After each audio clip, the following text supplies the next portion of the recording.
పంటల్లో అధిక దిగుబడుల సాధనకు మేలైన సాగు పద్ధతుల్లో పోషక యాజమాన్యానిది ప్రధాన భూమిక. మనం అందించే పోషకాల వల్ల వరి పిలకలు బాగా తొడిగి చీడపీడల్ని తట్టుకుని గింజ గట్టిపడడంతో పాటు మంచి దిగుబడినిస్తుంది. అయితే పోషకాలను రైతులు భూసార పరీక్ష సిఫార్సు మేరకు అందించినప్పుడు ఫలితాలు బాగుంటాయి.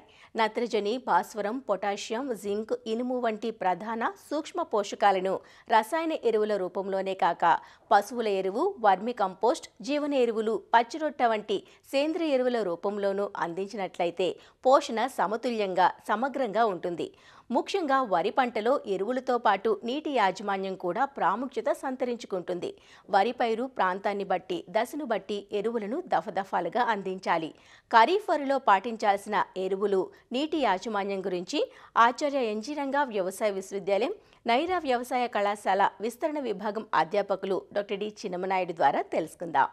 వరిలో మంచి దిగుబడులు రావాలి, సాగు ఖర్చుకు తగ్గ దిగుబడి రావాలంటే నీటి యాజమాన్యంకి ఎరువుల యాజమాన్యం రెండూ కూడా సమగ్రంగా ఆలోచించుకొని మరి రైతులు చేయాల్సిన అవసరం ఉంటుంది. మనం ఎరువుల యాజమాన్యం కనుక చూసుకుంటే చివరి దుక్కులో కానీ చివరి దమ్ములో కానీ పశువుల గతం అయితే ఒక 5 నుంచి 10 టన్నుల వరకు వేయమని చెప్తున్నాం అవకాశాన్ని బట్టి. లేదా వరి పంటకు ముందు పచ్చిరొట్ట పంటలు పెంచుకొని ఒక 40-50 రోజుల్లో కలిగి దున్నుకొని తర్వాత నాట్లు పెట్టుకోవడం చేయమంటున్నాం. దీనివల్ల సేంద్రియ పదార్థం భూమికి చేరి భూమి ఆరోగ్యంగా తయారవుతుంది. తద్వారా మనం వేసినటువంటి రసాయన ఎరువులు కూడా మొక్కకి సక్రమంగా అందడానికి అవకాశం ఉంటుంది. ఇక రసాయన ఎరువుల వాడకంలో కూడా మనం మితిమీరకుండా సమతులంగా ఎరువుల యాజమాన్యం చేపట్టాలంటే 24 కేజీల భాస్వరం, 32 నుంచి 42 కేజీల వరకు నత్రజని, అదేవిధంగా 20 కేజీల వరకు కూడా పొటాష్ ఎరువులు తప్పనిసరిగా మనం వేయాలని పోషకాల రూపంలో నిర్ధారించడం జరిగింది. అంటే 24 కేజీల భాస్వరం అంటే సుమారుగా మనం 50 కేజీల వరకు డిఏపిని వేసుకోవటం కానీ, లేదా 3 బస్తాల సింగిల్ సూపర్ ఫాస్ఫేట్ ఒక ఎకరానికి అవసరం ఉంటుంది. అదేవిధంగా నత్రజని 32 కేజీలు అంటే మనకి 65 నుంచి 70 కేజీల యూరియా. అదేవిధంగా పొటాష్ తీసుకుంటే కనుక ఎకరానికి మనకి 20 కేజీల పొటాష్ పోషకం రూపం అంటే సుమారుగా 35 కేజీల వరకు కూడా మ్యూరేట్ ఆఫ్ పొటాష్ వేసుకోవాలి. ఈ విధంగా ఒక ఎకరాకు అనుకొని దాన్ని 3 లేదా 4 దఫాలు నత్రజని ఎరువు అయితే వీలైనంత వరకు 4 దఫాలుగా వేయడం అనేది మంచిది. చివరి దమ్ములో మనం 50 కేజీల డిఏపి, 15 కేజీల యూరియా, 20 కేజీల పొటాష్, తర్వాత మళ్ళీ 25-30 రోజులంటే బాగా పిలకలు పెట్టే దశలో నత్రజని ఎరువుని యూరియా రూపంలో 30 నుంచి 35 కిలోలు. ఇకపోతే మధ్యలో మళ్ళీ ఒక 25 రోజులకి యూరియా 30 కేజీలు, పొటాష్ ఇంకొక 20 కేజీలు. ఈ విధంగా మధ్య స్వల్పకాలిక రకాలకి సరిపోతుంది. దీర్ఘకాలిక రకాలకైతే మధ్యలో ఇంకొక దఫా కూడా నత్రజని ఎరువు పడుతుంది, ఒక 25 నుంచి 30 కిలోలు. ఈ విధంగా వేసిన రకాన్ని బట్టి వాటి కాల పరిమితిని బట్టి నత్రజని ఎరువును 3 నుంచి 4 దఫాలు, భాస్వరం ఎరువు అంతా కూడా చివరి దుక్కులోని, పొటాష్ ఎరువును 2 దఫాలు, ఒకటి చివరి దమ్ములోని, తర్వాత చిరుపట్ట దశలో. ఈ విధంగా మనం వేయాల్సిన ఎకరాకి వేయాల్సిన ఎరువులన్నింటినీ కూడా సిఫార్సు మేరకు వేసుకుంటూ వెళ్ళాలి.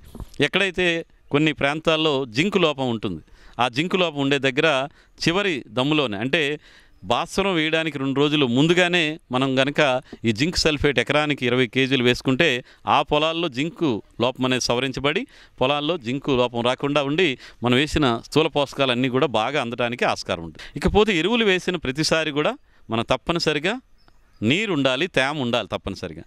నాట్లు వేసేటప్పుడు 2 అంగుళాల నీరు, 5 అంగుళాల నీరు దుబ్బు చేసే సమయం, తర్వాత 0.8 అంటే 5 రోజులు ఆరగట్టడం, మళ్ళీ 5 అంగుళాల వరకు నీరు పెట్టుకోవడం, మళ్ళీ చిరుపట్ట వరకు కూడా దాన్ని 5 అంగుళాలు చేస్తాము. గింజ తయారవుతున్న దాంట్లో 2 అంగుళాలు, కోతకు వచ్చేసరికి 2 నుంచి 0 అంటే మళ్ళీ మొత్తం నీరు తీసేసి ఆరగడతాం. ఈ విధంగా నీటి యాజమాన్యాన్ని కూడా సమర్థవంతంగా చేయాల్సిన అవసరం ఉంటుంది.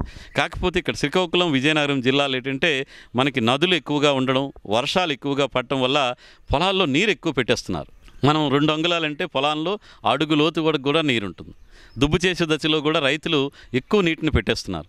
అంటే తర్వాత నీరు దొరుకుతుందో లేదని చెప్పేసి, ఒకటి కలుపు రాకుండా ఉండాలని చెప్పేసి నీరు ఎక్కువ పెట్టడం జరుగుతుంది. దీన్ని ఇదేంటంటే పిలక పెట్టే దశలో కనుక నీరు ఎక్కువ ఉంటే వస్తున్న పిలకలన్నీ కూడా నీటిలోనే ఉండి ఆక్సిజన్ సక్రమంగా అందక పిలకలు చనిపోతున్నాయి.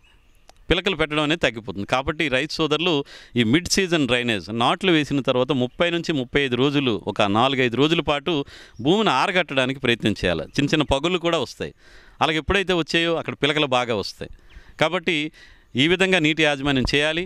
నత్రజని ఎరువులు వేసేటప్పుడు కూడా ఎక్కువ నీరుందంటే మీరు యూరియా కనుక వేశారంటే నీటి ద్వారా కలిసి బయటికి పోవడం కానీ, లేదా నీటి ద్వారా కింద పొరలకు వెళ్ళిపోవడం కానీ జరుగుతుంది. తద్వారా మొక్కకి నత్రజని అందుబాటు తగ్గిపోతుంది. కాబట్టి ప్రత్యేకించి నత్రజని ఎరువులు వేసేటప్పుడు బురద పలుచగా నీరుంచి వేయటం మంచిది.